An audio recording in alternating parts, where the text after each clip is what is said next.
¿Qué has escuchado? Parece que las campanas sonaron solas a medianoche. Dígame, padre, ¿es cierto?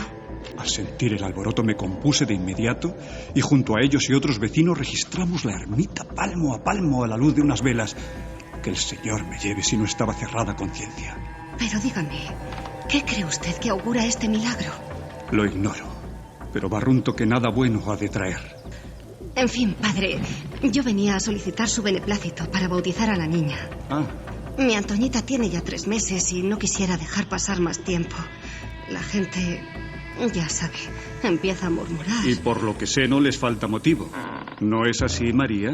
¿Qué quiere decir? Bien lo sabes. Lo mismo que el rumor del milagro ha llegado hasta tus oídos, a los míos han llegado otros no menos preocupantes. Padre, yo... No me andaré con rodeos. ¿Es cierto eso que dicen? ¿Que escuchaste llorar a la niña cuando aún la llevabas en tu vientre? ¿Por qué lo has mantenido en secreto hasta ahora? ¿Acaso desconoces que es un fúnebre presagio? El terror, sin embargo, no apareció hasta que la niña, con lentitud, comenzó a erguir su cabeza, a estirarse en un movimiento del todo antinatural. José, ¿qué le pasa? ¿Qué diablos le pasa a mi hija? ¡Déjala! ¡Suéltala ahí!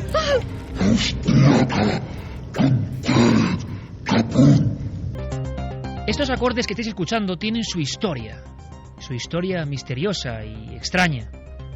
Esta canción se llama Arpeggiator.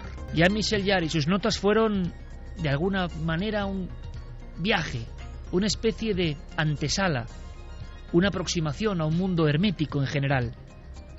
Ese disco, que duraba casi 80 minutos, fue una auténtica joya, lo sigue siendo. Suena esta noche. ¿Por qué? Porque viajamos a China. Y lo hacemos con un cronista de excepción. Un cronista que, por sorpresa y como no puede ser de otra forma, se ha topado con el misterio, como otros muchos les ocurrió en los cielos de China. Concretamente, el lugar Shanghái también. La fecha hace 6 días.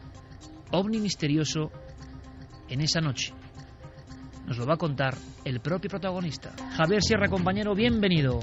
Bien hallado, ya os echaba de menos. Nosotros también. Han sido muchas semanas de viaje, he transitado por varios países, empezó toda mi aventura de estos últimos días en Estados Unidos, después México, Brasil y finalmente Pekín y Shanghái, en fin, 2 de las ciudades más pujantes de China, llenas de más misterios de los que yo me imaginaba. Claro, y lo que no imaginabas bajo ningún concepto es que el día 12 en concreto, o sea, hace 6 días, a las 9 de la noche, sobre el cielo de Shanghái ocurriese algo extrañísimo, algo que incluso pudiste cazar con tu propia cámara fotográfica, cosa que es extraordinaria porque casi nunca ocurre, ¿no? ¿Cómo fue?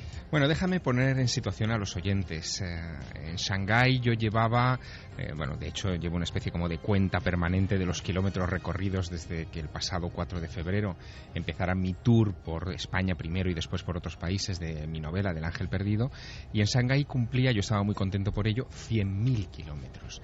100.000 kilómetros recorridos. Cifra que, por cierto, tiene mucho que ver con los ovnis. Exactamente, sí. Bueno, pues yo estaba contento anotando estas cosas en mi cuaderno de campo, decir, bueno, he cumplido 100.000 kilómetros de promoción del Ángel Perdido por 7 países, con Shanghái casi termino ya mi aventura internacional, y ese día daba una conferencia explicando este pequeño detalle y otros muchos ante la Asociación de Escritores de Shanghái.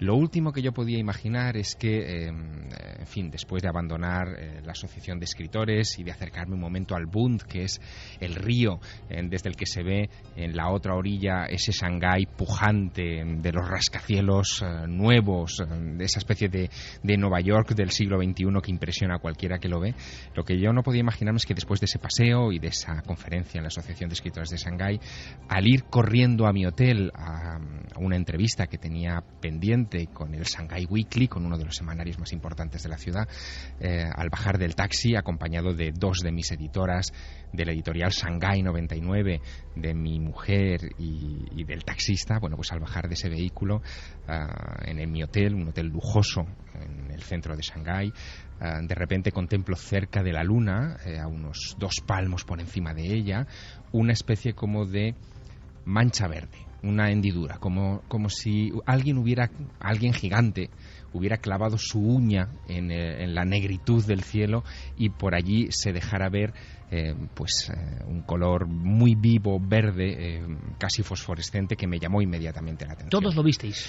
Bueno, yo fui el primero que se bajó del taxi y me quedé como helado viendo aquello, mientras el resto se bajaban sin mirar el cielo. Yo tengo la costumbre de mirar siempre al cielo, siempre que tengo ocasión. Me quedé así paralizado unos segundos, pensando que aquello debe ser la punta de una antena de algún edificio. Hay muchos edificios altos en la ciudad y por lo tanto quizá alguno de ellos era el que estaba causando ese fenómeno, pero no hay ningún edificio cercano, hay luna llena, como estaba diciendo, y por lo tanto se veía con cierta claridad que aquello no pertenecía a ninguna estructura. Así que mi siguiente reacción es pensar que se trate quizá de alguna cometa o de, alguna cosa explicable. Pero no le encuentro tampoco la lógica. Aquello está clavado en el cielo, está fijo, como si fuera, como te decía, una herida. Así que inmediatamente pasa fugazmente por mi cerebro, que en ese momento, te juro que no pensaba en nada de esto, pasa por mi cerebro la alerta, ¿no? OVNI.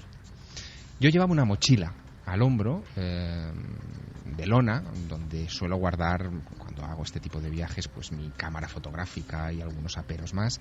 Recuerdo que llevo la cámara ahí porque en la Asociación de Escritores de Shanghái he tomado algunas imágenes y he tomado algunas también del río, de los edificios de la ciudad, así que instintivamente he hecho mano de la cámara, fuerzo la película, que no es película, es digital, pero la sensibilidad a 1600 ASA, lo máximo que da ese equipo, y con el zoom, que es un 200, es un zoom mediano pero interesante, clavo la lente en aquella muesca. Entonces aprecio algo más, aprecio que tiene una estructura luminosa extraña.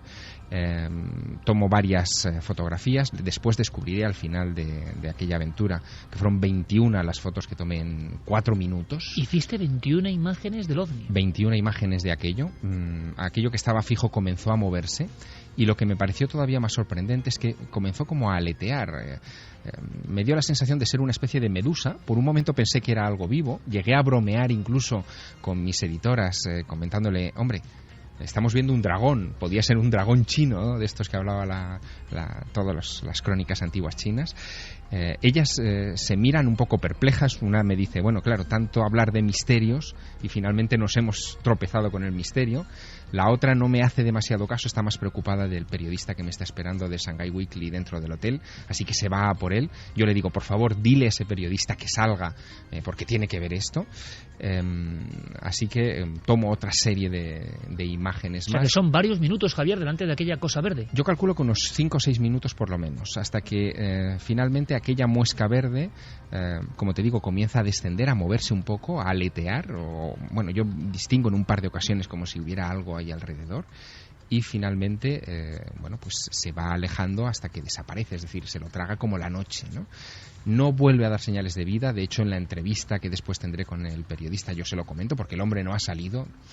Cuando le pregunto por qué, me dice que él se dedica a cultura, que no se dedica a otras cosas. Aquella respuesta me deja un tanto perplejo. Frialdad china, de la que hablaremos. Sí, como te puedes imaginar.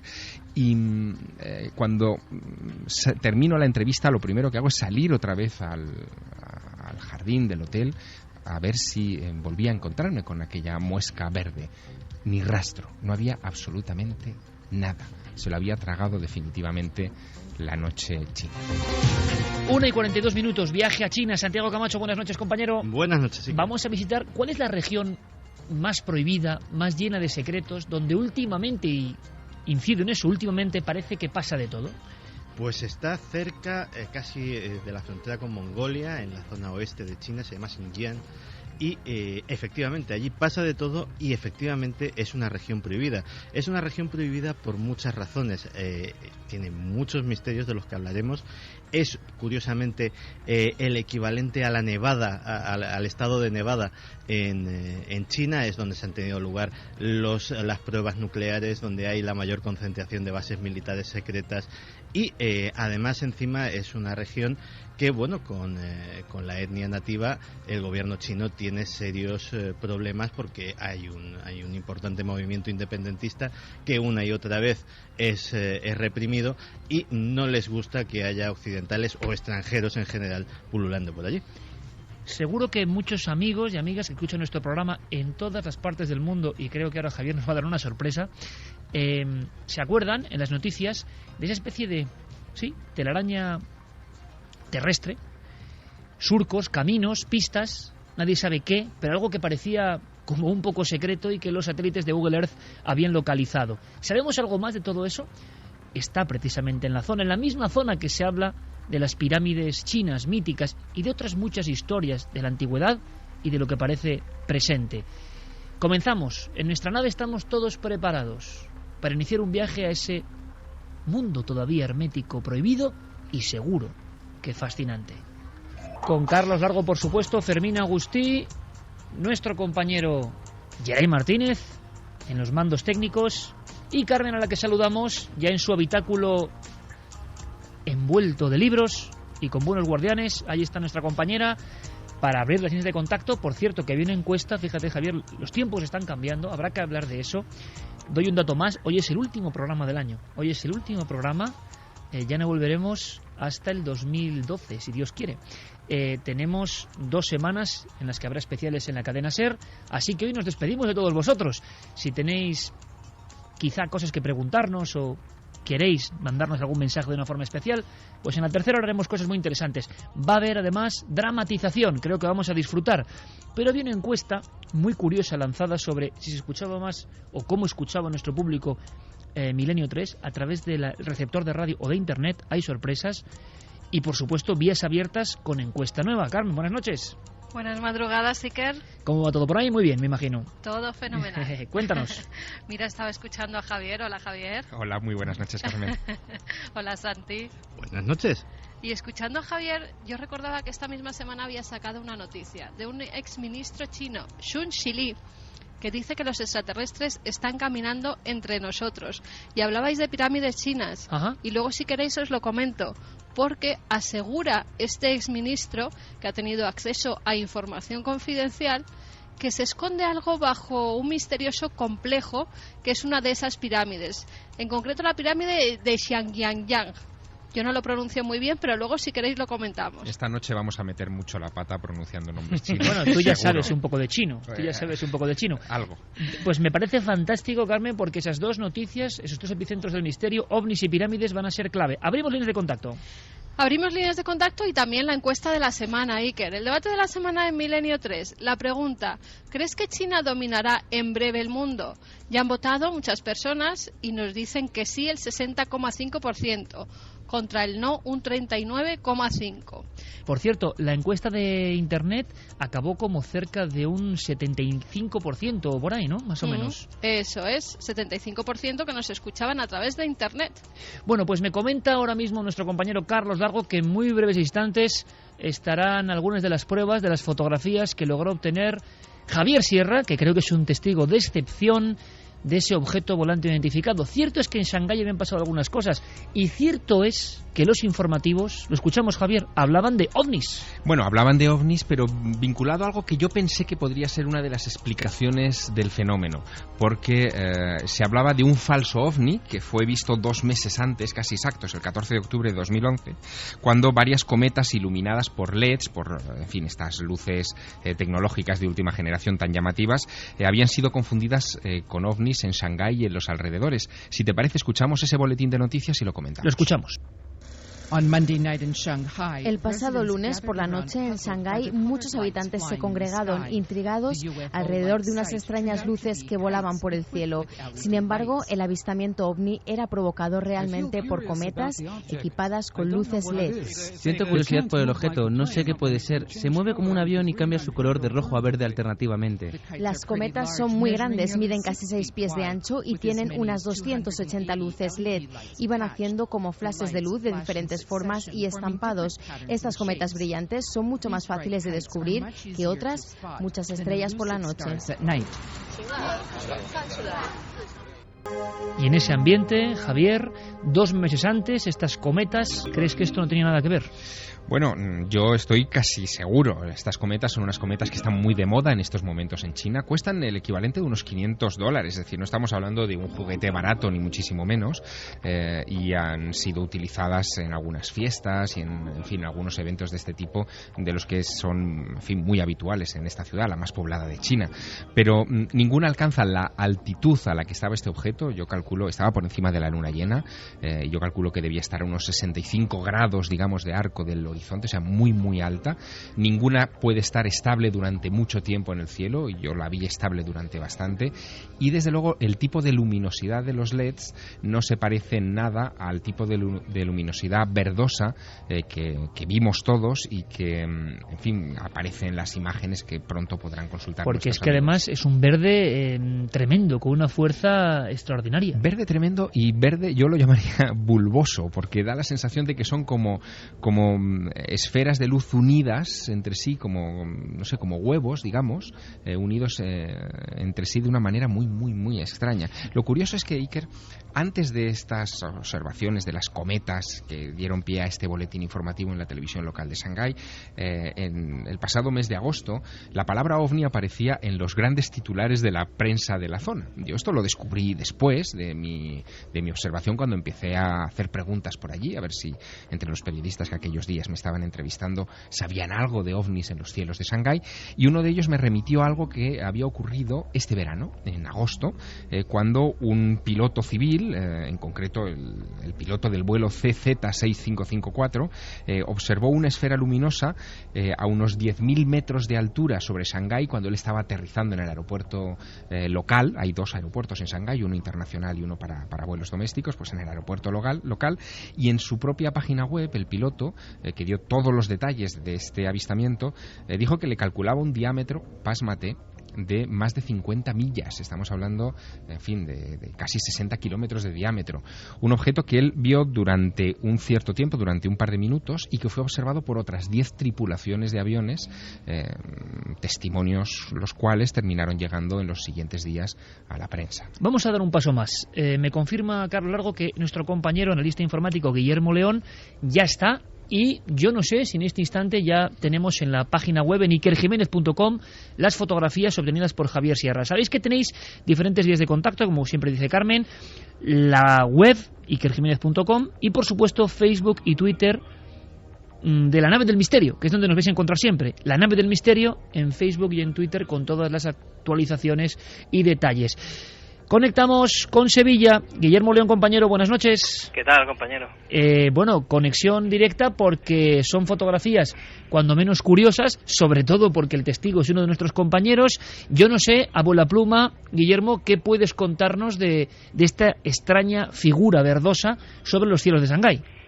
Pues la verdad es que estamos todavía viendo los resultados, porque las hemos analizado hace unos minutos. De hecho, en las redes acaban de estar disponibles, y bueno, pues conversando con Javier esta tarde, pues no hemos llegado a un posible origen. La verdad es que son bastante extrañas, ¿no? Curiosas, porque aquí lo importante es que Javier y otras personas estaban haciendo contacto visual con el objeto, o sea, no es un objeto que aparece a posteriori como casi siempre, ¿no?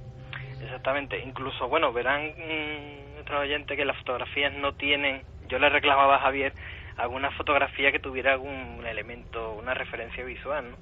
Pero bueno, la fotografía, tal y como él me relataba, pues es una fotografía que estaba en un ángulo bastante alto, por encima de la luna. Vamos a colgar una recreación también del cielo de Shanghái de esa misma noche, y la verdad es que no podemos afinar el tamaño que podía tener este objeto. Lo que sí nos llama la atención, y lo hemos comentado, es la tonalidad verdosa, y la ausencia de una estructura, que es que no la hemos encontrado, la verdad. No has podido, digamos, indagar en el interior de esos bulbos o globos de luz que hay, ¿no? No, y de hecho las fotografías que están ya disponibles las hemos ampliado lo máximo posible, las hemos procesado, porque bueno, los originales estaban un poco movidos, y lógicamente Javier con un teleobjetivo pues demasiado logró no captarlo, y... Bueno, me apoyé en la espalda de una de mis editoras para que me hiciera de trípode, porque no llevaba trípode, obviamente, y le pedí que no respirara, ¿no? Vamos a hacer una cosa, compañeros. Como le gusta a mi compañero Guillermo León, la interactividad es total. Ahora mismo los documentos, esto es un poco radio del futuro, del presente, están ya en la red. Yo estoy hablando con vosotros, estoy subiendo ahora la recreación a Twitter y... Perfecto. Pues vamos a ir recogiendo, estamos muy atentos, Guillermo, porque recogeremos la opinión. Por supuesto, este programa lo hacéis con nosotros. Personas que puedan saber de algún tipo o artilugio. Vamos a intentar identificar el objeto, si es posible. Recogemos información y conectamos en unos minutos. ¿Te parece? Venga, de acuerdo. Gracias, Guillermo. Un abrazo. Pero fíjate de cosa más curiosa, Javier. Mucho antes de estructuras que volasen, mucho antes incluso de esas cometas que se han puesto de moda, mucho antes existían unas cometas que el pueblo de los Zopa lanzaba al viento en lo que se llamaba Festival de las Cabezas, y en muchas había mensajes. Estas personas lanzaban primitivísimas cometas, las hacían volar, y a veces ponían un mensaje como, dicen los especialistas, volved a nuestros hermanos perdidos. Un mensaje como de súplica, para que los dioses que habían visitado la zona regresasen de los cielos. De toda esta historia muy de astroarqueología, nos quedan algunos documentos. Zopa o Dropa, pueblo de las estrellas.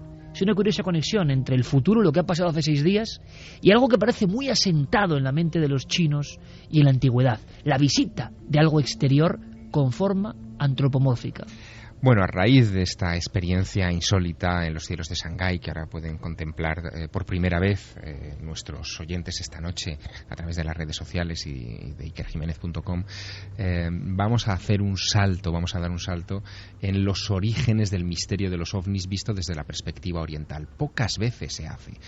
Vivimos en Occidente, creemos que toda la cultura orbita en torno al Mediterráneo y que solamente lo que viene de este lado del mundo es lo que importa. Y nos olvidamos de que hay historias, quizá escritas en caracteres difíciles de entender, en lenguas que no son ajenas, de una mentalidad que no es la propia. Que hay otros mundos que están en este. Exacto, que tienen también este tipo de historias. Y una de ellas, extraña, increíble, objeto de muchas controversias, mucha polémica, es esta que tú estás evocando ahora de los Zopa o los Dropa en China. Hay que viajar hasta una región entre China y Tíbet, a las montañas de Bayan Karaula, donde, según nos cuenta la historia, un profesor de arqueología de la Universidad de Pekín, Chipu Tei, fue el primero con un grupo de estudiantes en visitar la zona y explorar una serie de cuevas en las que había indicios arqueológicos aparentemente interesantes. Lo que descubrió fueron un montón de cuerpos enterrados allí, de aspecto homínido, de aproximadamente 1,35 m de altura, gran cabeza, que en principio identificaron como alguna clase de mono, de gorila o algo por el estilo, pero que inmediatamente se dieron cuenta de que estaban enterrados de manera inteligente, de manera humana. Se dieron cuenta también que en las paredes había inscripciones, grafitis, como evocando posiciones del sol, de la luna y de estrellas, y aquello se empezó a enredar todavía más cuando descubrieron 700 discos de piedra de unos 20 centímetros de diámetro y unos 3 de grosor, con una especie de leyendas escritas en caracteres muy pequeños que, en fin, esos estudiantes y este profesor recogieron y se llevaron a Pekín para su posterior análisis. Esto ocurre en 1938, pero es que en realidad esos discos no se examinan por un experto hasta mucho tiempo después, hasta 1958, 20 años después, cuando otro profesor, Sumun Nui, es el que traduce esos signos, y ahí surge una historia que le valdrá el descrédito más absoluto. Esa historia cuenta que, en fin, los Dropa son una gente que vinieron en un gran vehículo estelar que había cruzado el universo, que se había estropeado, averiado en las montañas del Tíbet, que ellos se habían visto obligados a esconderse en esas cuevas y poco a poco a mezclarse con la población de alrededor, y que eran una especie de exiliados a la espera de que alguien de su lugar de origen volviera y los rescatara. Una historia de novela, increíble, pero que ha ido dejando piezas aquí y allá muy extrañas, muy controvertidas en diversos museos, cosas que después han desaparecido, incluso huesos de esos cadáveres que había encontrado Chiputey en 1938 y que a fecha de hoy siguen configurando un panorama difícil de creer, pero fascinante. Y de cosas fascinantes vamos a hablar y vamos a aprender. De inmediato viajaremos a la actualidad, porque Santiago Camacho nos tiene que contar algo más de esas superestructuras que han asombrado al mundo y que han sido noticia. Noticias vienen ahora, las noticias del misterio en la cadena SER, y además novedades, y muchísimas. Un caso de supuesta combustión, el hallazgo de una ciudad en España sumergida. ¿Qué ha pasado con el bosón de Higgs o partícula de Dios? Todo eso en apenas 4 minutos. Cadena SER. Noticias del misterio. Comenzamos nuestro repaso semanal con un hallazgo que se ha producido en Huelva. Un equipo de ánfora arqueológica ha localizado restos de un asentamiento romano del siglo I bajo las aguas entre las localidades de Isla Cristina y Ayamonte. Entre los elementos hallados hay ánforas, mármoles y fragmentos de columnas que pueden pertenecer a una ciudad que quedó sepultada tras un tsunami. Además han encontrado restos óseos que son indicios de enterramientos que pueden corresponder a la necrópolis del asentamiento. Nos habla de este hallazgo el doctor Claudio Lozano Guerra Librero, del Instituto de Geología Costera de la Universidad de Huelva. Hay que destacar que hay elementos muy representativos y destacados, como son de unos segmentos de columna, que nos indican la existencia de una construcción relevante, de una construcción importante. Entonces esos segmentos de columna nos indican que en esa zona pues, es probable que hubiera un edificio público o que hubiera algún tipo de construcción que le diera cierta relevancia al poblado. Y viajamos hasta Coventry, en Gran Bretaña, donde esta semana se ha producido una misteriosa lluvia de manzanas. Sobre las 9 menos cuarto de la noche, los conductores se vieron sorprendidos por un aguacero que contenía este fruto. Se han planteado varias teorías, como la de un remolino de agua a presión, que se forma cuando el viento y la lluvia crean un vacío de gran alcance. Este puede levantar objetos y enviarlos hasta 100 kilómetros de distancia, o incluso que pudieron haber caído desde un avión. Vamos con un estudio sobre los instrumentos musicales que utilizaban los mayas, ya que al parecer estos tenían una escala musical muy diferente a la occidental. Han llegado a esta conclusión tras estudiar 125 instrumentos, flautas, ocarinas, trompetas, cornos de cerámica y conchas de caracol, que eran las que se usaban en ceremonias funerarias, agrícolas, para atraer la lluvia e incluso para imitar o cazar aves. Además se descubrió que la mayoría de las flautas prehispánicas emiten escalas con rangos de sonidos más extensos y complejos. Nos habla de ello Joan Linares, catedrático de violín del Real Conservatorio de Música de Madrid. Los mayas seguramente, sabedores de esta influencia, la utilizarían estos recursos, imagino, para ceremonias específicas de carácter religioso o mágico. Ahora, de ahí a que esta supuesta escala de 600 rangos fuese una escala concreta y bien definida, conformando un esquema que debía ser utilizado de una forma estricta, yo francamente tengo mis dudas. Yo abogo más por la intuición inherente a un pueblo altamente perceptivo y que iba mucho más allá de la simple razón. En Albacete se ha producido un extraño suceso. Según el diario El Día, un hombre se vio repentinamente envuelto en llamas por causas que todavía no han podido ser concretadas, ni por el equipo de bomberos ni por los sanitarios. Se trata de un hombre de 41 años que trabajaba en una empresa de seguridad que comenzó a arder, originando el desconcierto entre los presentes. Tiene quemaduras de diversa consideración, aunque el edificio donde se encontraba no sufrió daños, pero él dejó un rastro por donde pisaba. ¿Estamos ante un caso de combustión humana espontánea? Y acabamos con nuevas noticias sobre la partícula de Dios. 2 de los principales detectores del Gran Acelerador Europeo de Partículas han encontrado señales del bosón de Higgs. Esta es la última partícula subatómica que queda por descubrir para completar el modelo estándar de la física y la que encierra el secreto de por qué las demás partículas tienen masa. Hemos preguntado a José Manuel Nieves, director de ciencia de ABC, ¿qué es lo que han encontrado estos científicos? Los físicos lo que han encontrado son unas señales, porque el bosón de Higgs, si existe, que ahora mismo las posibilidades después de estos experimentos han quedado al 50% entre que sí y que no, pues si existe, tendría una vida tan extraordinariamente corta que sería muy difícil de detectar directamente por cualquier instrumento. Con lo cual lo que se busca son sus huellas, la firma de su paso por ahí. Todas las partículas, cuando se detectan en un acelerador, viven el tiempo de vida que tienen y después se desintegran generando energía y generando en algunos casos otras partículas. Eso es todo por hoy, aquí en Noticias del Misterio.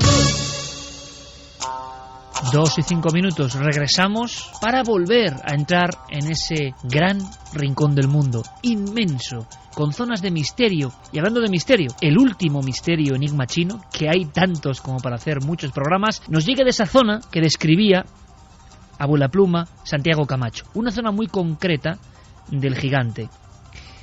De repente los informativos de medio mundo se despachaban con un hallazgo a vista de satélite. Google Earth acaba de hacer un descubrimiento fascinante en una zona desértica china. Los satélites captaron estas imágenes estampados en forma de cuadrícula en un lugar remoto de China. Todavía no está esclarecido quién hizo aquellas líneas y por qué, pero se especula que podrían formar parte de una especie de campo de entrenamiento militar. Si se mira de cerca, incluso se pueden ver edificios destruidos y aeronaves entre las estructuras.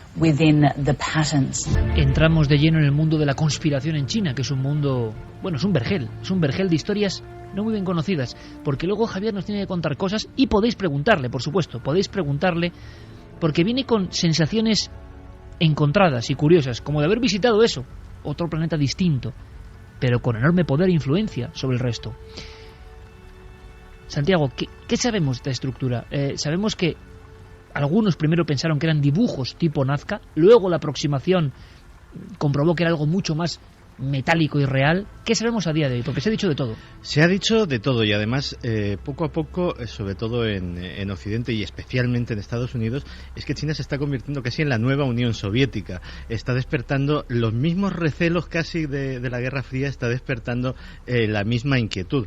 Y efectivamente, apenas a mediados del mes pasado, apenas unos días después de que se diese la noticia que comentamos aquí de que unos jóvenes, unos estudiantes de la Universidad de Georgetown habían, después de 5 años de estudio, determinado que el arsenal nuclear chino podía ser muchas veces superior al que se había estimado hasta ahora y que existía una gran muralla secreta formada por túneles en los cuales túneles de decenas, de centenares, quién sabe si de miles de kilómetros, por los cuales se podían mover las cabezas nucleares chinas.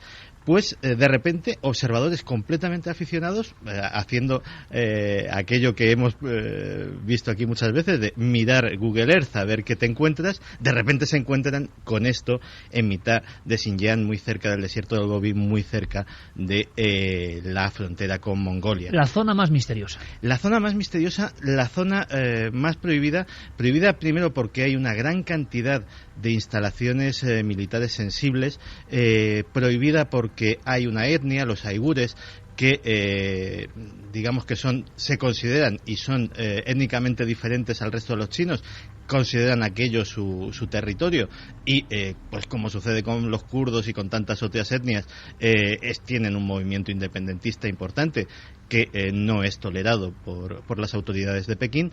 Entonces digamos que el acceso de extranjeros justamente a esa provincia es como poco complicado. Y efectivamente las imágenes, las tengo aquí delante algunas, son bastante desconcertantes porque de repente en mitad de esa zona desértica te empiezas a encontrar un trazado geométrico, como de calles, como de pistas. Efectivamente pueden recordar a las pistas de Nazca, pero por ejemplo cuando se empezó a hablar de que fue un área de entrenamiento militar, muchos internautas en los Estados Unidos, por ejemplo, empezaron a comparar este trazado de calles con calles de ciudades estadounidenses, no fuera que se estuviese planeando invadir los Estados Unidos y aquello fuera una simulación de una ciudad real. Hay otros que son, se ha descubierto que esto forma parte de un complejo mucho más amplio. Hay otra figura que son una serie de círculos concéntricos muy parecida a lo que sería una diana. Hay un extraño complejo formado por cubos metálicos, brillantes, de un tamaño bastante considerable. ¿Y se sabe qué es, Santi? ¿O la especulación sigue libre por la red? Claro, según al principio las imágenes procedían de Google Earth, pero al parecer ya hay satélites comerciales y satélites militares que se han centrado en esta zona. Y uno de los descubrimientos más increíbles ha sido que, claro, se ve muy bien este entramado de calles. ¿Y por qué se ve también? Porque está hecho con pintura reflectante. O sea, está hecho a propósito para que se vea desde una enorme altitud, a ser posible desde el espacio. Un atisbo de solución la dio hace pocos días el Centro de Vuelo Espacial a Marte de la Universidad Estatal de Arizona, que pensaron que esto podía tratarse de un sistema para calibrar los satélites espía chinos. Yo creo que esa es la opinión o conclusión que luego ha dado la vuelta al mundo y que se ha tomado como certera, ¿no? Sobre todo porque también en la Universidad de Arizona hay un experto, Jonathan Hill, que estuvo trabajando para el Departamento de Defensa precisamente en este área y que dijo, nosotros también lo hacemos. Pero lo que llama la atención es lo enorme de la cuadrícula, lo cual a nosotros y a los analistas de inteligencia nos indica que las cámaras de los satélites espías chinos todavía no están tan desarrolladas como las nuestras y necesitan una cuadrícula mucho más amplia para orientarse y para calibrarse. O sea, ha sido un dato comparativo curioso en esa guerra que se está manteniendo sin que el resto del mundo lo sepa entre la tecnología y la conspiración. Lo que pasa que quizá el dar esa interpretación como la definitiva sea infravalorar las ansias de grandeza de los chinos. Es decir, los chinos lo hacen todo a lo grande. Pensemos que viene ya de la historia, ¿no? Cuando hacen una muralla, hacen la Gran Muralla. Cuando hacen un canal, hacen la mayor obra hidráulica que se ha hecho jamás en el planeta muy Tierra. Muy desconocida, por cierto, aquí. Muy desconocida, que es el Gran Canal de 1.700 kilómetros de longitud y que todavía hoy está en uso, ¿no? Es decir, que quizá haya ahí una explicación. Lo que sí que me interesa mucho de lo que está comentando Santiago es ese vínculo final con con la posibilidad de que esto esté relacionado con satélites. Porque la gran paranoia que en estos momentos se está debatiendo en altos círculos de Estados Unidos y de Rusia es el salto al espacio de los chinos. Pensemos por un momento, y de esto casi no se habla, que los chinos son la única potencia, aparte de la antigua Unión Soviética y de Estados Unidos, que lo iniciaron en los 50 con la carrera espacial, que ha llegado a poner hombres en órbita, fuera del espacio.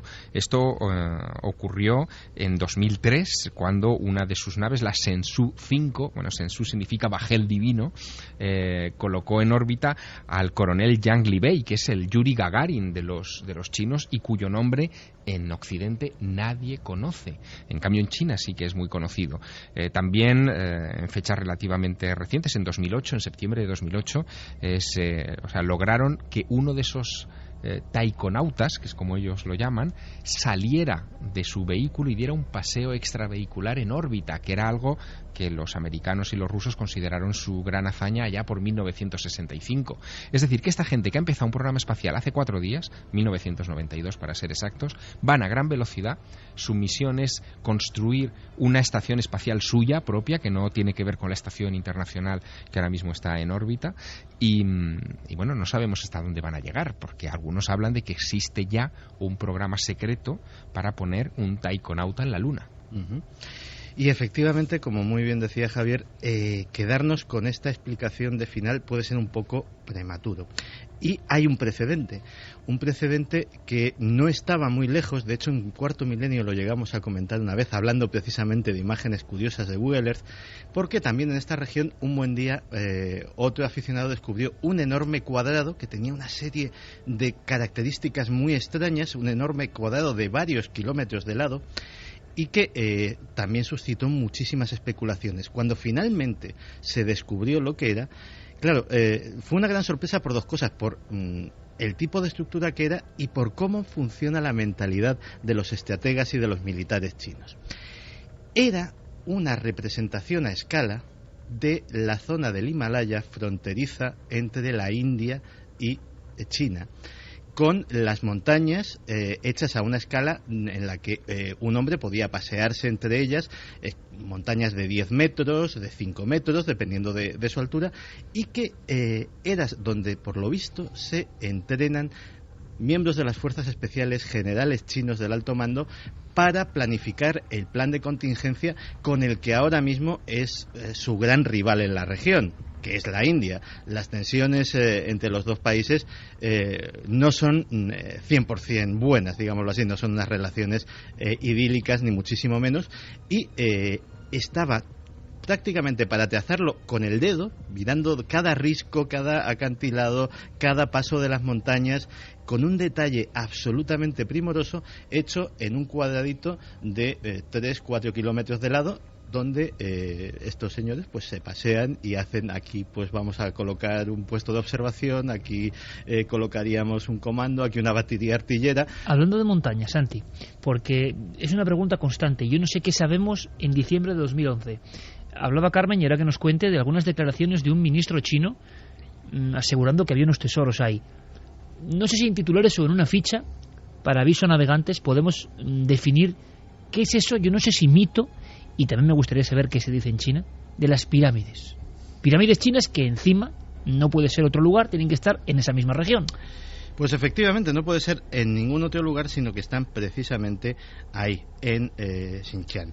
Y la historia viene de muy lejos, la historia viene de finales de la Segunda Guerra Mundial, cuando un piloto de la Fuerza Aérea Norteamericana, James Gaussman, realizaba una misión de abastecimiento de víveres a las fuerzas del ejército chino que luchaban contra los japoneses en Manchuria, porque les habían invadido. O sea que esta historia, como mucha gente pensaba, y pensaba yo también, no es muy moderna, porque esto empezó a aparecer hace unos 10 años como mucho en los medios del misterio. No, esto viene de muy atrás. Esto viene de muy atrás. Y para su asombro, en ese vuelo se encuentra de repente con lo que a todas luces parece una gigantesca pirámide. Él hace varias fotografías, hace un informe detallado que se queda en los archivos de la Fuerza Aérea Norteamericana sin que nadie le haga un gran caso. Y no es el único caso. En 1947, ya acabada la contienda, pues se da un informe de otro militar, el coronel Maurice Shannon, que ha visto algo sorprendente. ¿Y qué ha visto? Una pirámide de, agárrate, 300 metros de alto y 450 metros de lado, que deja pequeñita a la gran pirámide de Keops. Pero que nadie ha fotografiado ni los satélites han localizado, cosa que parece increíble ahora mismo, ¿no? No, y parece que con el correr de los años ha visto que eso fue un error de percepción. Es decir, que la pirámide en cuestión, que existe, o sea, hay una pirámide. Hay una pirámide realmente. Sí, no, hay una pirámide de 60 metros de alto, es decir, que no es poca cosa tampoco. No, en absoluto. Y que tiene aproximadamente unos... Está corroborado que está la pirámide. No, vamos a ver. Es una estructura artificial más parecida, digamos, a un túmulo, porque estaría hecha con tierra. Tipo pirámide de Bosnia, para entendernos. No, es más angulosa. Mucho más angulosa, sí. Tiene un aspecto artificial bastante conseguido, digámoslo así. Sí, tiene unos 350 metros de largo y se sabe su historia, es decir, no es algo que esté ahora mismo fuera de contexto. Ya se ha documentado, se sabe que esa estructura es de la época del primer emperador chino, de Shi Huangdi, de la dinastía Qin. Estamos hablando del siglo II antes de Cristo, el 210 más o menos, cuando se cree que fue construida. Pero es que que sea de ese emperador, además, no la hace sino todavía más misteriosa, porque este hombre, allí en China lo conocen todos como el emperador amarillo, llegó al trono con 13 años de edad y fue el hombre, Pasmateiker, que inició la construcción de la Gran Muralla y fue el que ordenó también el modelaje de esas 8.000 figuras de terracota, que hoy son los famosos guerreros de terracota, que se desenterraron allí para proteger precisamente la tumba de este emperador, que es todo un mito. O sea, la tumba de este emperador, que está intacta, que nadie ha penetrado en ella, se supone que reconstruye el territorio del imperio del emperador. Por su interior circulan ríos de mercurio, en la bóveda, quizá con piedras preciosas, están reflejadas todas las constelaciones de aquel tiempo.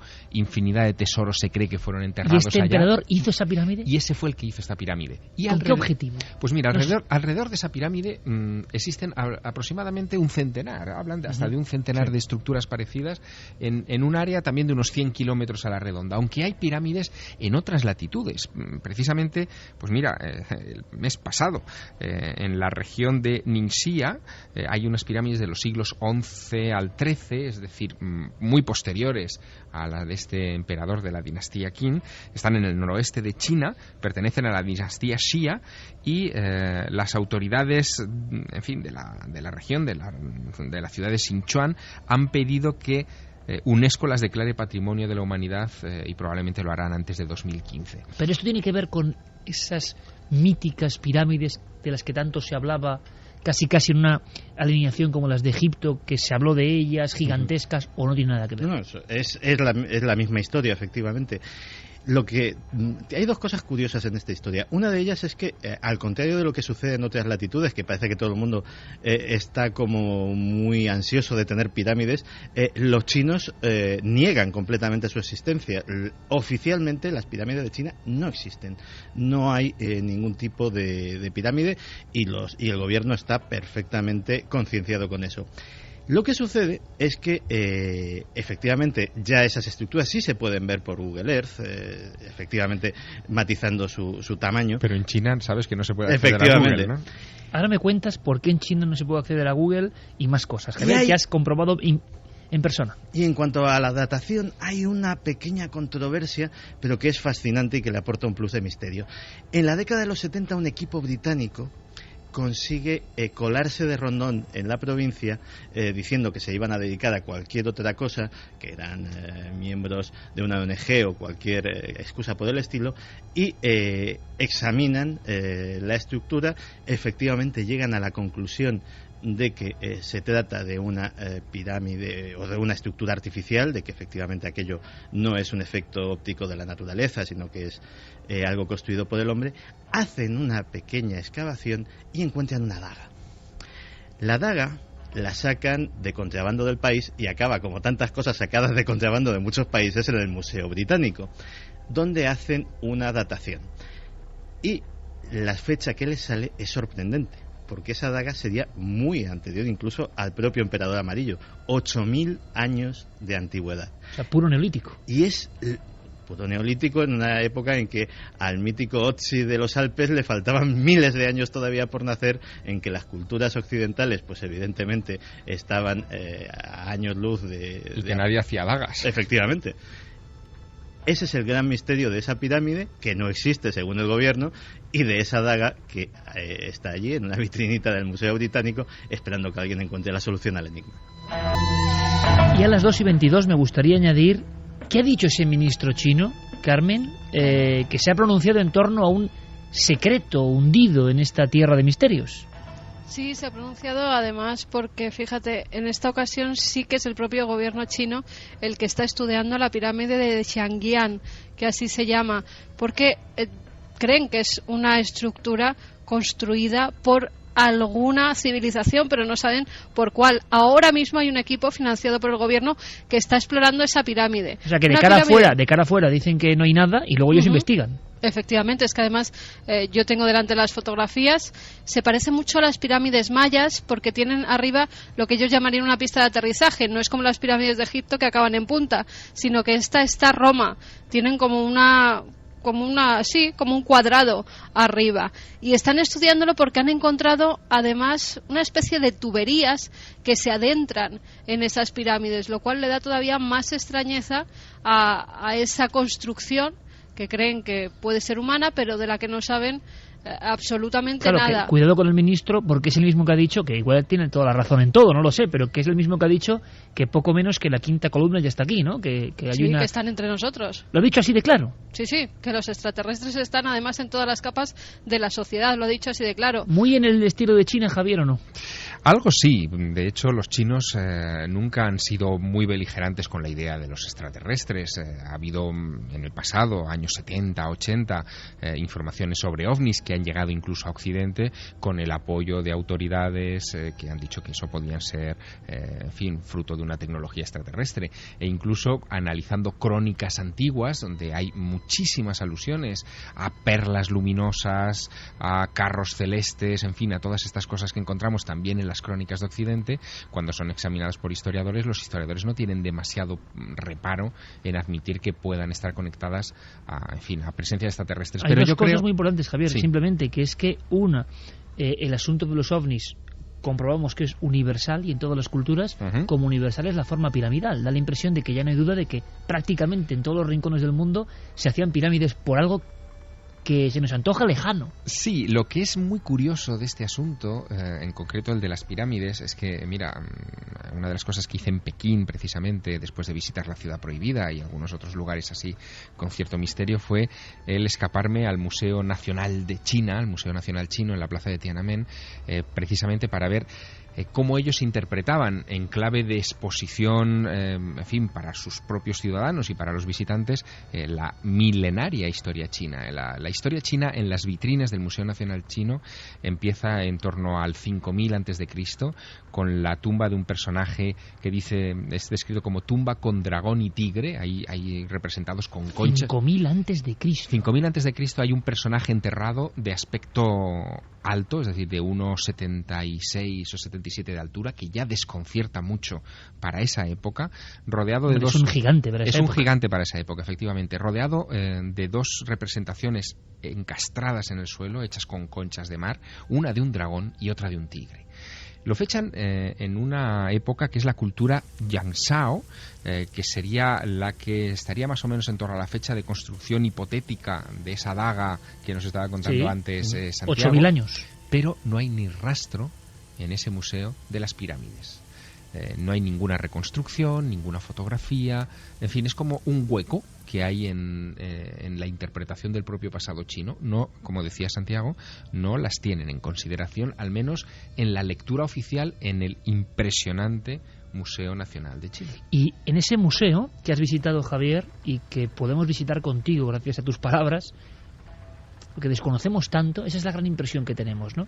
No ha cambiado mucho el mundo, bueno, sí, el mundo ha cambiado muchísimo, pero no la percepción de Occidente respecto a China. 30 años después de esos conciertos de Michel Jarre con los que empezábamos, 3 décadas y sigue el mismo hermetismo, el mismo misterio. Cuando uno va por esos museos, vitrinas, se encuentra sorpresas que, como el arte auténtico y el arte arqueológico sobre todo, tienen la facultad de despertar cosas muy especiales en el hombre que los mira con el ámbito, la sensación de lo sagrado. Te has encontrado, sobre todo, una pieza, te ha llamado la atención, de inmediato más hablado de ella, una pieza de un prodigioso y fiero halcón de esa misma época, que es rarísimo. Exacto, es un halcón también del 5000 a.C., que está en esa primera sala del museo en la que se empieza a construir la historia de China y que es prodigioso. El tallado es, está a la altura de los Horus egipcios, pero que se tallaron, en fin, 3000 años más tarde. Que eso lo encontremos ahí con apenas una inscripción en la base, fechando el estrato en el que fue encontrado, pero sin ninguna explicación más, es sorprendente. También es sorprendente otra pieza que vi unas salas más adelante y que pertenece al siglo I a.C., al año 55 a.C.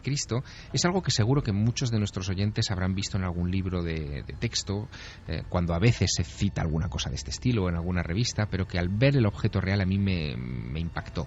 Se trata de un sarcófago hecho de jade y oro, de aspecto humanoide.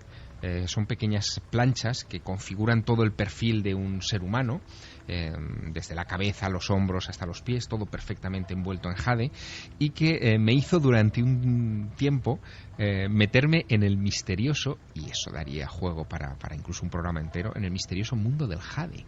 El jade es una piedra singularísima. Era la piedra de los dioses en la antigua China.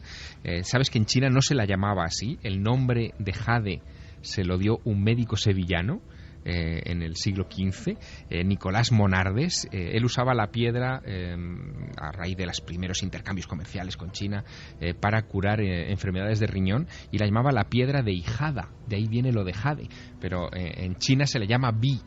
Ese es el nombre, y se la utilizaba como elixir de vida, por ejemplo. La mezclaban con mijo y se llegaba a ingerir, a comer, y un médico del siglo IV, Ko Hung, dijo que si se colocaba oro y jade en las 9 aperturas que tiene el cuerpo humano, cuando ha muerto, este no se corrompe, lograban la incorruptibilidad, y lo hacían eterno. Por eso, Javier, y ahora lo contaremos, se han descubierto extrañísimas momias en algunos puntos de China, sobre todo en la zona del misterio, que ahora comentaremos, con piedras misteriosas, momias misteriosas muy bien conservadas, algunas rubias, y con piedras. Vamos a hacer una cosa, en este momento en que estamos ordenando la historia, volvemos al presente y a la fotografía, porque no podemos olvidarnos, queremos saber qué opina nuestra audiencia de las imágenes que Guillermo León ya ha colocado en la web, en ikerjimenez.com, en Twitter y en Facebook. Carmen, ¿qué se comenta?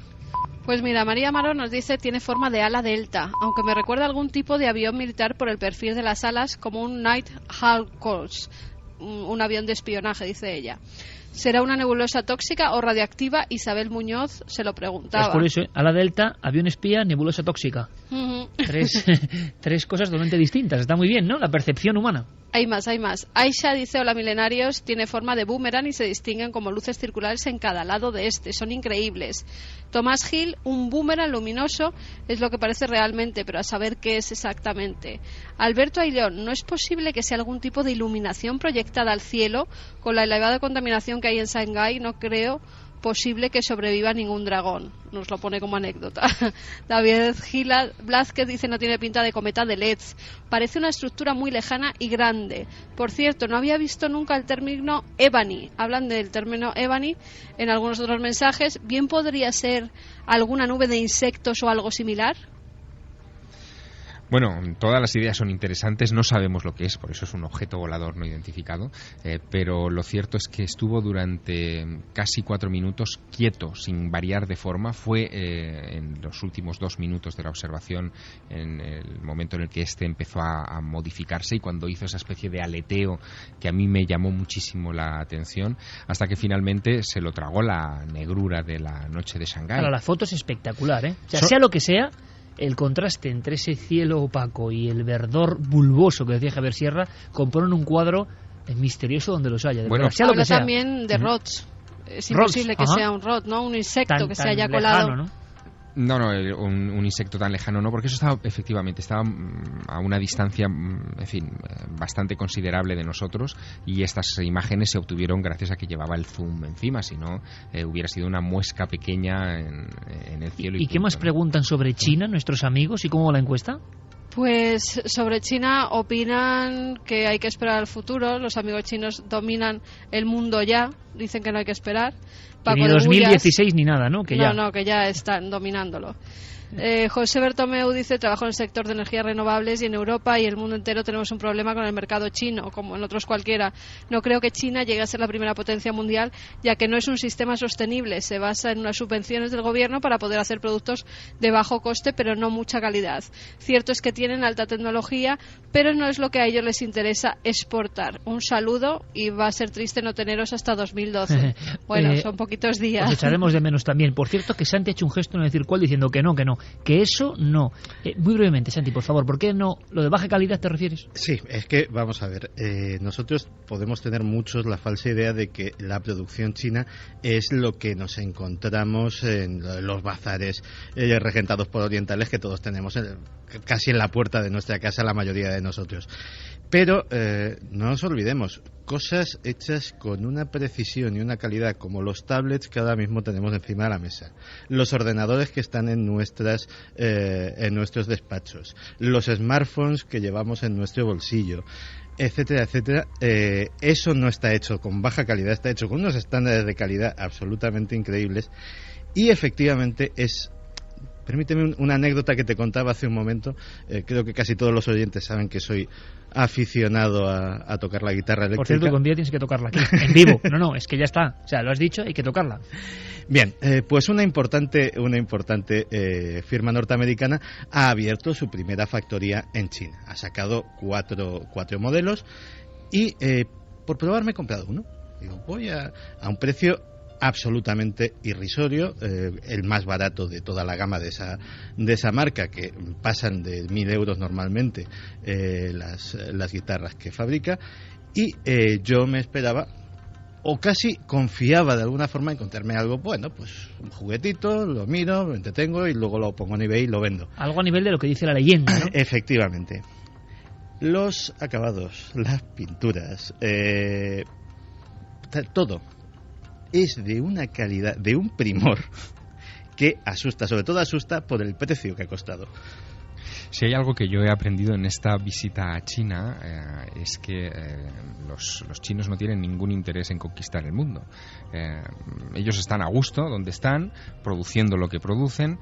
Evidentemente tienen ideas de expansión comercial, como la han tenido a lo largo de toda su historia. Desde Marco Polo. Sí, pero ellos mismos se consideran a sí mismos, a su propio pueblo, como un pueblo no beligerante, no belicoso. Ellos dicen que nunca han declarado la guerra a nadie, que siempre los han tratado de invadir y que, por supuesto, han puesto los mecanismos de defensa oportunos, que la propia idea de la Gran Muralla refleja exactamente su mentalidad. Ellos construyen una barrera defensiva, pero no pusieron allí una barrera de cañones, sino que simplemente no querían que entrasen y ya está, que los dejasen tranquilos. Así que desde ese punto de vista, si la conquista se produjera, si el dominio se produjera, sería un dominio comercial, pero no bélico. Yo creo que en ese sentido no tenemos que temer. Más mensajes. Vamos con más mensajes que nos decían, por ejemplo, si puede ser un orbe. Sergio del Castillo, esos ovnis. Un orbe, no tiene pinta. Sabemos que no es además redondo y no lo estarías viendo tú en el cielo. ¿Y la encuesta? Raquel Mejías decía que cree que es una cometa con LEDs, de esas que van con radiocontrol, que se cortaba. Vamos con la encuesta si quieres. Vamos allá. Vamos a ver lo que nos dicen en ikerjiménez.com. Puedes seguir votando. ¿Crees que China dominará en breve el mundo? Pues la gente lo tiene claro. Sí, 61,1%, no 38,9%. Pueden seguir votando en la página y también nos pueden seguir escribiendo en milenio3 con número @cadenaser.com, www.cadenaser.com, y en Facebook y en Twitter en la nave del misterio, que está muy animado esta noche. Están comentando mucho las fotografías y dando la enhorabuena a Guille por subirlas tan rápido. Porque a las 2:36 puedo decirlo. En China están muy avanzados, pero claro, nada como la SANA, delegación sevillana de operaciones internauticas que dirige nuestro compañero Guillermo León, rápido y veloz. Ya tiene ahí el documento y, por cierto, será cometa, serán insectos, serán aviones espía, serán cosas desconocidas, pero lo interesante es que Javier, y por cierto se lo agradezco mucho porque son sus fotos, él es un periodista y ha querido que vosotros tengáis las fotos los primeros, y eso me parece muy interesante porque, bueno, pues es así, es un detalle. Bueno, hay más detalles. De hecho, yo me he llevado algunas impresiones que me permito comentar en el programa. Cuenta esa anécdota maravillosa. Porque es tremendo. Mi gira por China, mi viaje a China, fue para presentar La cena secreta, Mimi Wanchan, que es como se titula allá en ese país, en su versión en el idioma del chino simplificado. Y hice varias presentaciones en el país, pero la primera, quizá la más entrañable, también muy concurrida, la sala se llenó hasta la bandera, fue la presentación que hice en el Instituto Cervantes de Pekín. Es decir, vinieron muchos chinos, que algunos de ellos eran estudiantes de español o interesados por la cultura española, que querían aproximarse a un escritor contemporáneo y ver cómo trabajaba.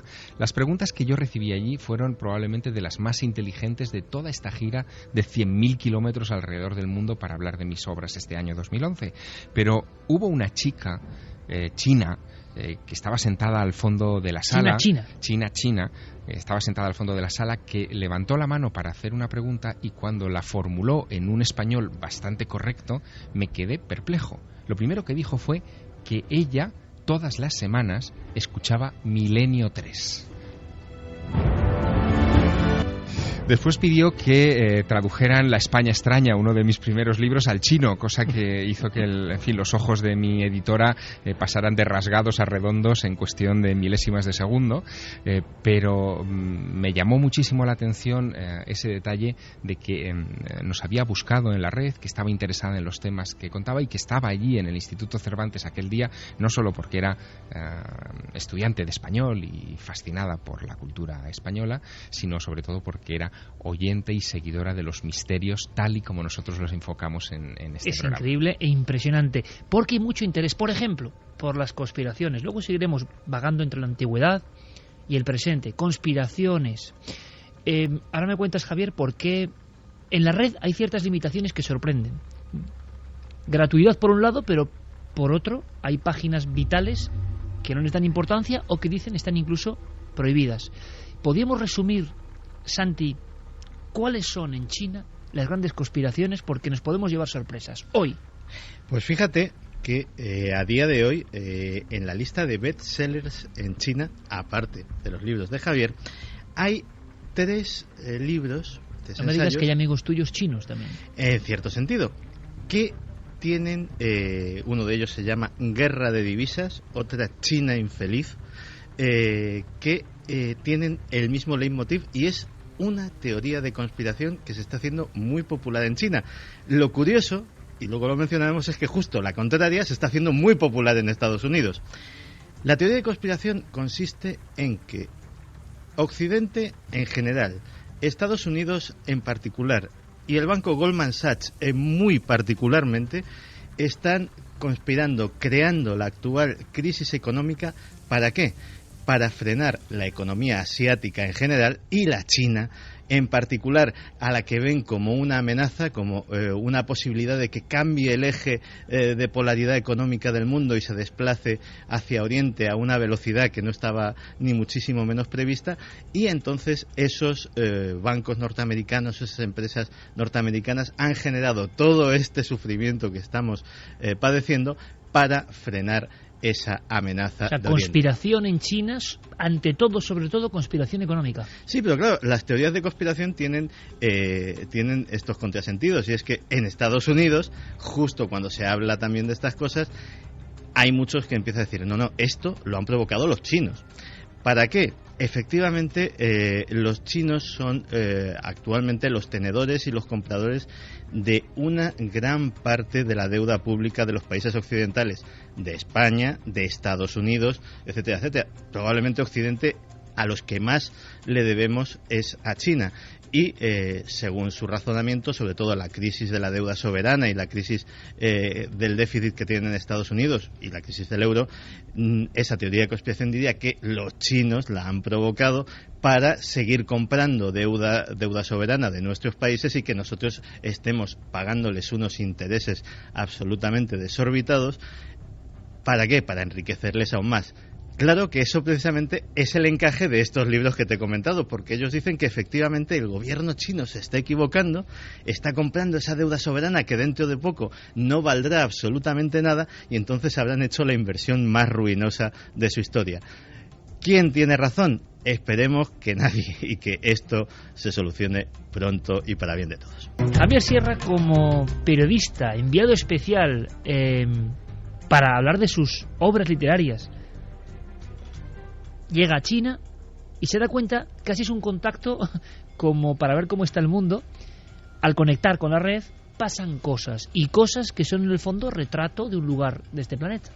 El primer lugar de contacto, de rastreo de Internet, como no puede ser de otra manera para alguien que necesita la información para vivir, se produce en el aeropuerto de Pekín. Y la primera sorpresa es que hay una red wifi a la que uno puede conectarse nada más descender en la terminal, y que es de acceso gratuito. La red es gratis. Sí. En China en general. En los aeropuertos.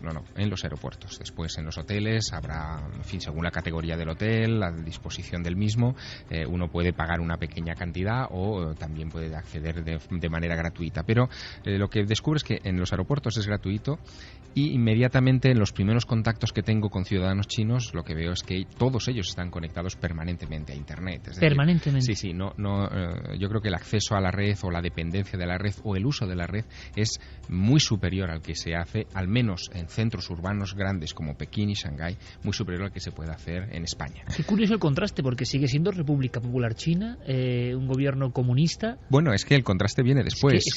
Cuando yo intento entrar, inocente de mí, en Google para, en fin, consultar algunas cuestiones, veo que el acceso no llega. No aparece ninguna pantalla avisando de cuidado, alerta, esta página está prohibida. No, en absoluto. Simplemente no puedes entrar. Muere, o sea, no pantalla en blanco, ¿no? Sí, pantalla en blanco, no se puede entrar. Tecleas cualquier otra, yo que sé, javiersierra.com, y entras inmediatamente, o ikerjiménez.com, entras inmediatamente, no hay ningún problema. No estamos baneados en China, no les importamos. Pero Google no entras. Así que, bueno, inmediatamente trato de mandar algún mensaje a algunos de mis amigos a través de Facebook, y Facebook no entras. Inmediatamente mis amigos chinos... ¿Te sientes bloqueado en ese momento? Sí, mis amigos chinos, o, en fin, mis editores, sonríen y dicen, no, es que aquí esas páginas, en fin, no interesan. se puede entrar, uno puede comprar un programa por apenas $20 al año, que te permite sortear los subterfugios del gobierno chino para no acceder a esta información, y podríamos acceder, pero es que no nos interesa. Nosotros tenemos nuestra propia Google, que se llama Baidu. El símbolo es como la pata de un oso panda, y ahí buscas lo que tú desees. Evidentemente busqué referencias a cosas que yo conocía para ver si eran las mismas que aparecían en Google. No, la gradación es distinta. Hay cosas que no aparecen y otras que sí. Y Facebook allí lo tienen sustituido por otra cosa que es más parecida a Twitter, es una mezcla de Twitter y Facebook, que se llama Weibo, y es lo que usan los millones de chinos. Y Twitter, Google o Facebook no interesa, pero porque el Estado ha estado duro ahí y ha convencido a la gente, porque la gente lo cree de verdad, o porque es muy seguidor de lo que dice el Estado. Hay dos cosas.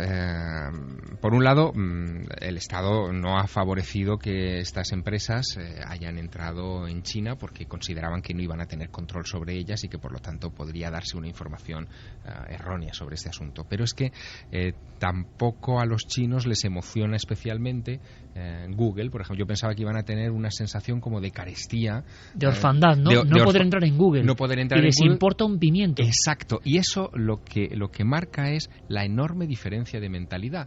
Nosotros seguimos viendo el mundo desde una perspectiva europeocentrista, o desde el punto de vista de Occidente, ¿no? Estados Unidos, Canadá, Europa, Rusia como mucho. Pero allí a los chinos aquello les da igual. Ellos tienen su cultura, su galaxia, sus temas de interés, sus fuentes de documentación. No hay globalización en ese aspecto. Hay una globalización muy curiosa. Ellos sí nos conocen a nosotros. Es decir, conocen nuestra cultura, conocen nuestra literatura clásica. Yo podía hablar con prácticamente cualquier chino, pues no sé, de Miguel de Cervantes y el Quijote, y ellos conocían la referencia. Pero cuando ellos te hacían alguna pregunta del estilo de ¿y qué escritor clásico chino conoce usted?, no le sabes responder, porque lo que sí que he descubierto en este viaje, y eso me ha dejado muy maravillado a la vez que preocupado, es que en nuestro sistema de enseñanza, en nuestro concepto de cultura, China no aparece, no nos han explicado China. Es como bueno, no nos han explicado casi nada. Sí, pero en ese casi nada uno puede entender más o menos a Estados Unidos, puede entender más o menos hasta Australia, puede entender hasta la división, la partición de África, pero de China, ¿qué sabemos? ¿Sabemos poner en orden más o menos las dinastías chinas? ¿Fue antes la dinastía Qin o la dinastía Ming? No tenemos ni idea. Y no sabemos que hay grandes personajes en la historia de China que, en fin, circunnavegaron incluso el planeta mucho antes de que lo hicieran los europeos. Y uno de ellos, al que tampoco se recuerda especialmente, es un poco la historia del prenauta español, es Zheng He, el Colón chino. Bueno, el Colón chino es mucho más que un Colón chino. Allí no se llama Zheng He, allí se llama Chang Ha, que es... Veo que has tomado buenas clases. Sí, allí es como lo pronuncia. Bueno, claro, a fuerza de yo mencionárselo a ellos y que pusieran cara de, no sé, de noruegos, pues finalmente me explicaron que no se llamaba Zheng He, sino Chang Ha. Y Chang Ha fue eunuco de la corte de Sun Di, el segundo emperador de la dinastía Ming, un personaje al que este emperador, que había construido la ciudad prohibida, había empleado a 1 millón de trabajadores para construir esa obra colosal de más de 8.000 habitaciones, de 900 edificios. Bueno, pues se hipotecó, digamos, hasta las cejas y quiso ampliar el imperio chino más allá de sus fronteras para poder financiar eso, financiar las reparaciones de la Gran Muralla y también la ampliación del Gran Canal de China. Y envía a este hombre, que era su personaje de confianza, un tipo de 2 metros de alto, que pesaba más de 100 kilos, que debía ser una mole tremenda y que viajaba, esto me lo explicaban así como sottovoce, viajaba por el mundo con sus testículos y su pene en una caja en el manto que él llevaba siempre, para que cuando él muriese donde muriese, le enterrasen entero. Bueno, pues este personaje fue el que se puso al frente de lo que allí se llamó la Flota del Tesoro. La Flota del Tesoro era una empresa de tamaño titánico que zarpa... Con embarcaciones increíbles, por cierto, parece, ¿no? Sí, bueno, no. que superaban todo lo conocido en cuanto a la navegación del mundo en aquel momento. Bueno, para que te hagas una idea, esta flota zarpa el 5 de marzo de 1421 y el timón de los barcos madre, porque había como grandes portaaviones seguidos de pequeños juncos que hacían las veces de barco satélite para el aprovisionamiento, etcétera, el timón era de 10 metros de altura. La niña, la carabela de Colón, era poco más grande, o sea, la más pequeña de ellas era un poquito más grande. Podían transportar 2.000 toneladas de carga. Aquí hay un dato muy interesante que enseguida vamos a hacer la comparativa. Bueno, pues las galeras venecianas, era la flota en 1421 más importante del mundo, nos habían explicado. ¿Mundo occidental? Sí, pues las galeras venecianas podían transportar 50 toneladas. O sea, que los superaban.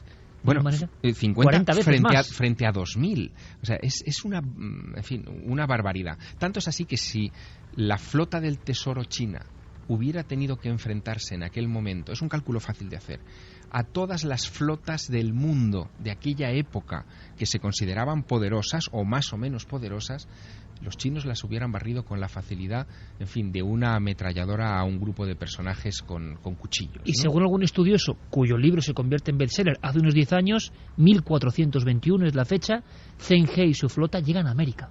Sí, el 5 de marzo de 1421 zarpan desde China para esa misión de expandir la misión comercial y el imperio, en fin, alrededor del mundo, ¿no? Lo que hacen es seguir leyendas, y esto es todavía más desconcertante, Iker, leyendas muy antiguas, leyendas que hablan ya en el siglo V de nuestra era, más o menos, de la existencia, por ejemplo, de una tierra a la que llamaban Fusang, que estaba muy al este. Hay un sacerdote budista llamado Hoi Shin, que significa compasión universal, que regresó de un viaje de 8.000 millas, decía él, donde había descubierto esta tierra que él llamó Fusang en honor a una de sus frutas, y esa fruta que él describía como parecida a una pera, pero de color rojo y con brotes comestibles, ha sido, bueno, claramente identificada con el maguey, que es una planta americana. Es decir, en el siglo V de nuestra era ya había crónicas en China que hablaban de la existencia de este territorio. Fue el ímpetu por regresar a Fusang y por explorar otras tierras del continente lo que parece que llevó a los barcos de este hombre, de Zheng He, a dar la vuelta al mundo. Hay un momento en esta historia muy significativo. Cuando tú entras en ese Museo Nacional de China, que antes os describía, y entras en la época de la dinastía Ming, de principios del siglo XV, y te vas al apartado dedicado a Sun Di, a este, en fin, glorioso emperador que construye la ciudad prohibida y traslada la capital desde Nanjing hasta Pekín, no hay ni rastro de la flota del tesoro. Pirámides. Exacto, ni rastro de la flota del tesoro, ni una sola mención a Zheng He y a su, en fin, portentosa aventura, porque este hombre no solo dio la vuelta al mundo, sino que regresó.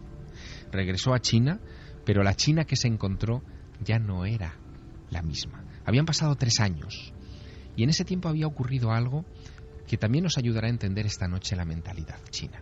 Fíjate, la flota zarpa el 5 de marzo de 1421. 2 meses más tarde, el 9 de mayo de ese año, un rayo impacta contra la ciudad prohibida, la flamante, recientemente estrenada ciudad prohibida, e incendia varios de sus palacios y templos fundamentales. El emperador Sun Di piensa que es un castigo del cielo. Quizá estaba castigándole o reprobándole su prepotencia, el haber consumido los fondos de su nación en vanagloria propia. Así que decide entregar el trono a su hijo. Y su hijo, para no seguir ofendiendo a los dioses del cielo, decide que basta de operaciones expansivas, que lo que hay que hacer es encerrarse otra vez en ellos mismos, terminar sí la reparación de la Gran Muralla para bloquear el acceso a extranjeros. Se prohibirá el acceso, todo acceso de extranjeros al gran imperio de China, y cuando vuelve Zheng He a China, pensando que va a ser un héroe aclamado, trae noticias de territorios nuevos, mapas que cartografían el mundo entero, incluyendo Australia, el Cabo de Buena Esperanza, el Estrecho de Magallanes, cosas que no se descubrirían por los europeos hasta el siglo XV, incluso XVI. Este hombre es apartado de toda función pública, destinado a una de las regiones más remotas del imperio a morir con una pequeña pensión y todo su material prácticamente destruido. 2:54. Os puedo asegurar, amigos, que esta última descripción de los últimos días del Colón chino, con la música que pone Geray Martínez, me ha puesto los pelos de punta. Quedaría otro personaje o personajes. Claro, Misterios de China, lo hemos dicho, da para muchos programas, lo temíamos, ¿eh? Pero en esa zona de los misterios que hoy hemos conocido un poco más, a la sombra casi de esas pirámides, Santi, se han hecho hallazgos de momias muy raras, con extrañas piedras preciosas, con extraño aspecto. ¿Qué sabemos de ellas? En 1985, es un hallazgo relativamente reciente, y como sucede con muchos hallazgos grandes de la arqueología inesperados prácticamente por casualidad, pues en esta región de Xinjiang empiezan a aparecer una serie de momias que causan sorpresa y me atrevería a decir que hasta estupor entre los expertos chinos, que no quieren oír hablar del tema, pero el hallazgo trasciende y desde Occidente se solicita el estudio de estas momias. ¿Qué tienen de particular? Básicamente que son occidentales. Estamos hablando de momias de 4.000 años de antigüedad, de hombres y mujeres de aspecto céltico. Rubios, pelirrojos, con trenzas, tanto ellos como ellas, con tatuajes en el rostro, en el caso de los varones, vestidos con tejidos de lana, ricamente adornados, con bordados. Efectivamente, casi todas estas momias presentan la presencia de piedras de color verde, jade, lapislázuli y azul, como ajuar. También llevan bolsitas con semillas, porque es un pueblo agrícola, es un pueblo de agricultores, y les dan esa bolsa de semillas para que puedan seguir sembrando en el más allá.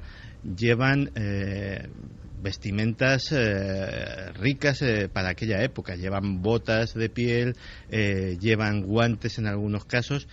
Y la verdad es que esos rostros de ojos redondos, de narices aguileñas, de pómulos angulosos, evidentemente no son orientales para nada. Y eso es precisamente lo que hace que sean otro de los malditos de la arqueología china. Pero es que hay muchos. En este caso por una razón política. Antes hablábamos de los uigures. Los uigures dicen que son sus antepasados. Entonces, ¿para qué queremos más? Todos sabemos que muchos pueblos que reclaman la independencia pues se agarran muchas veces a la arqueología para fundamentar sus razonamientos. En el caso de los uigures se han agarrado a estas momias, con lo cual el gobierno chino no quiere saber absolutamente nada de ellas. Milagro fue que en su día National Geographic realizase un maravilloso documental sobre el tema, que prácticamente fue el que lo dio a conocer al gran público en todo el mundo. Pero de momento es algo sobre lo que se pasa absolutamente de puntillas. Se procura estudiar lo menos posible. De hecho, prácticamente todos los estudiosos que solicitan y que consiguen de alguna manera tener acceso a estas momias, sobre todo al hombre de Cherchen, que es la mejor conservada, son occidentales, son realmente los más interesados en ello. Y sucede que además son momias absolutamente naturales. La altísima salinidad del terreno, la sequedad. Estamos hablando probablemente de la zona más alejada de una costa que haya en todo el planeta. La escasez de precipitaciones y el método de enterramiento, que efectivamente dejaba conductos por los cuales se podía colar el aire y de alguna manera curaba los cuerpos, hacía que se secasen naturalmente, casi como lo sucede aquí con los jamones, por poner un ejemplo que entenderemos absolutamente todos. Pues han hecho que sean no solamente las momias, sino los ajuares unos de los mejores conservados del planeta. Santi, pero olvidas una cosa, quizá todo eso es, pero ¿y el jade o las piedras y conocimientos secretos que afirmaban que daban la eterna juventud? Pues mira, por cerrar el bucle a 2 minutos de los servicios informativos, sabes que uno de los objetos más clásicos de China son los discos de jade que recuerdan a los de Bayan Karaula, precisamente. Los más antiguos, los primeros, son de la cultura Lianzhou, pásmate, del 3400 antes de Cristo. Es decir, que estamos hablando de una cultura que ya jugaba con discos extraños, mágicos, que se enterraban encima del pecho o de la cabeza de los difuntos sin saber todavía a fecha de hoy exactamente la función por lo que lo hacían. La sensación es que sigue siendo un mundo de sombras en la historia, en el presente y en el futuro. Nosotros lo que hemos querido en este dossier es conocer un poco más, arrojar luz y siempre aprender cosas nuevas en torno al gran gigante que dicen gobernará el mundo o lo está haciendo ya. Misterios de China y solo una porción. Espero que os haya gustado.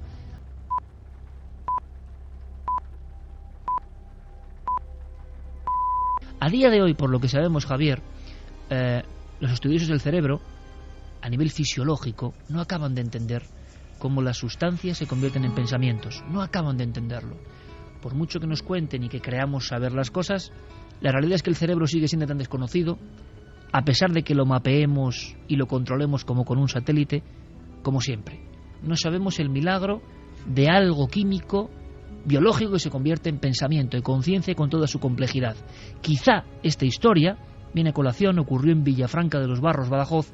Quizá esta historia sea un ejemplo, se podría ver así, no de algo diabólico o divino, sino de las extraordinarias capacidades de la mente humana desde siempre. Solo cuando las demostraciones son tremendas, acaban, imagino, en legajos. Y esta historia es una historia a la que Diego Marañón ha puesto final, porque no se conoce el final. Se conocen los hechos, no el final de una madre y una hija. Diego lo ha recreado, lo ha reinventado para todos vosotros, basándose en los documentos reales. Enigma histórico, expediente X español del siglo XVII.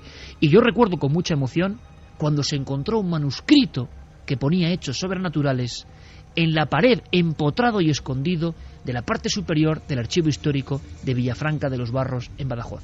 Porque yo acudí allí a encontrar el documento y me leyeron el documento y fotografié el documento. El documento es una historia de novela que con el equipo de producción de la cadena SER hemos querido que reviváis. Es otra de las dramatizaciones. Viajemos en el tiempo ahora. Facultades de la mente o algo más terrible. El hecho ocurrió así y Diego simplemente ha podido poner ese punto final, esa posibilidad. Vamos a disfrutar. Vamos en busca del llamado expediente de Villafranca.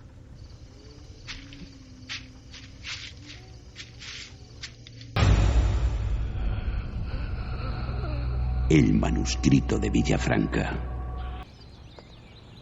Una figura menuda y vestida de negro ascendía por la empedrada travesía del Aceituno aquella apacible mañana de 1671. La herrumbrosa aldaba de la puerta de la capilla de Nuestra Señora de la Coronada se había templado a causa del intenso calor que azotaba al pequeño pueblo extremeño.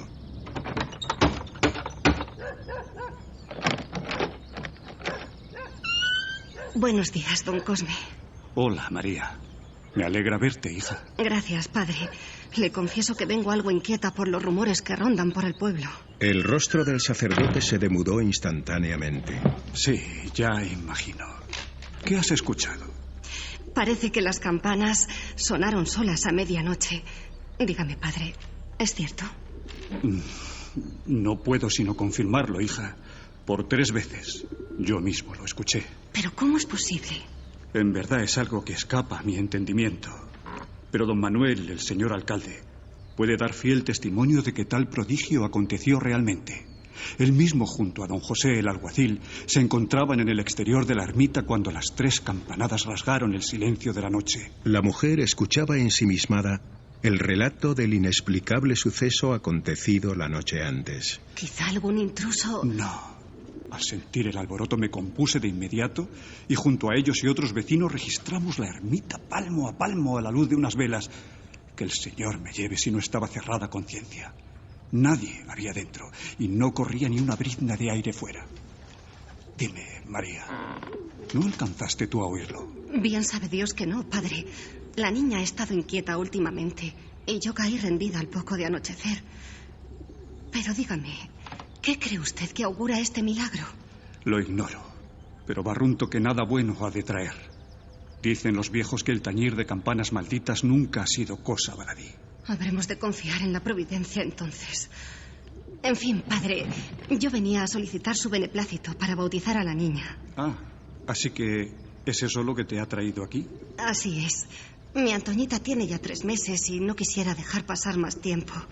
La gente Ya sabe, empieza a murmurar. Y por lo que sé no les falta motivo.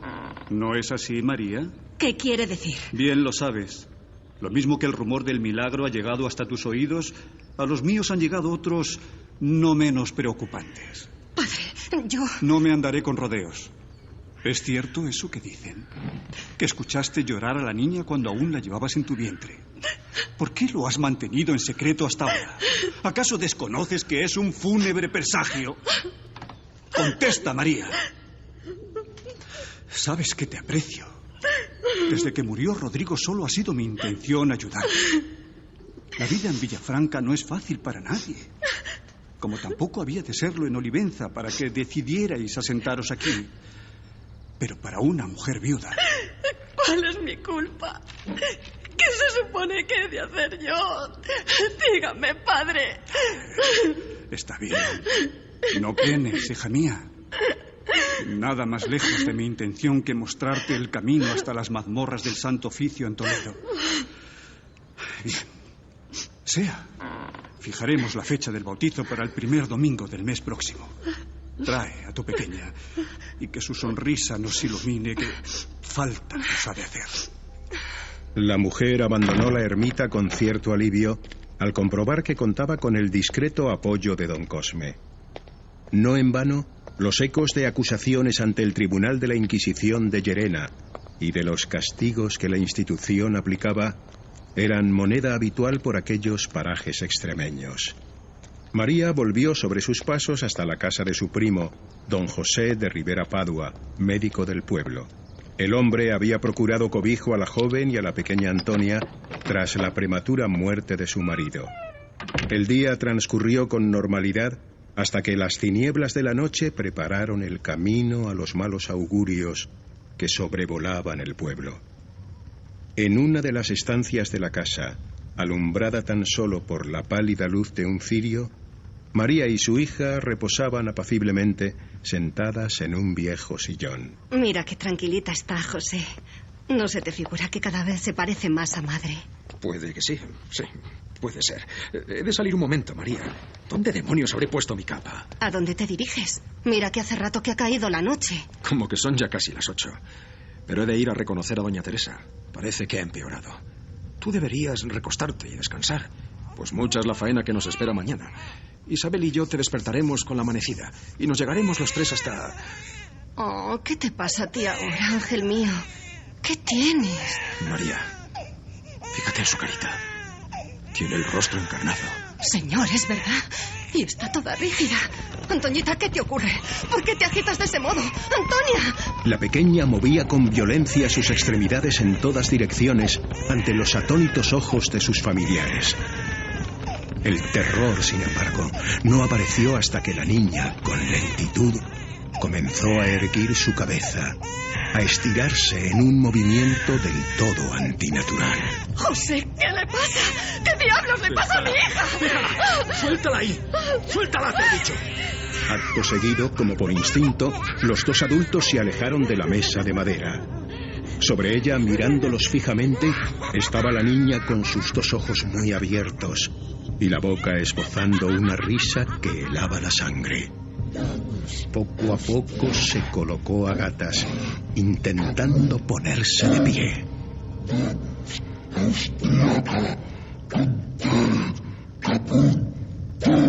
¡Oh, Dios mío! ¡Dios mío! ¿Qué está pasando? ¿Pero qué? ¡Latín! ¡Es Latín! ¡Ha hablado! ¡El buen Jesús! ¡Dios nos quiere castigar! Esto no tiene nada que ver con Dios. ¡No mientes al Señor, pues esto no es cosa suya! ¡Hija, qué has dicho! ¿Qué encantamiento tienes? ¡Hija mía, por todos los santos! ¡El verbo se hizo carne! ¡Por Dios, José! Ve a llamar a don Cosme. Pide ayuda, que venga alguien. ¡Mira, maldita! ¡A mi maldita! ¡La niña ha hablado! ¡La niña ha hablado!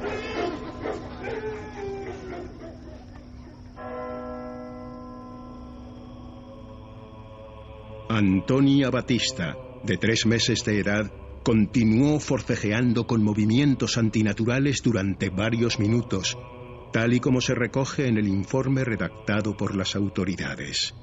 Fueron muchos los testigos que llegaron a tiempo para comprobar cómo la pequeña se agitaba. Su carita se había transmutado súbitamente en una mueca llena de ira. Tras aquellos instantes de tensión y desconcierto, fue apaciguándose hasta que recuperó su tranquilidad habitual.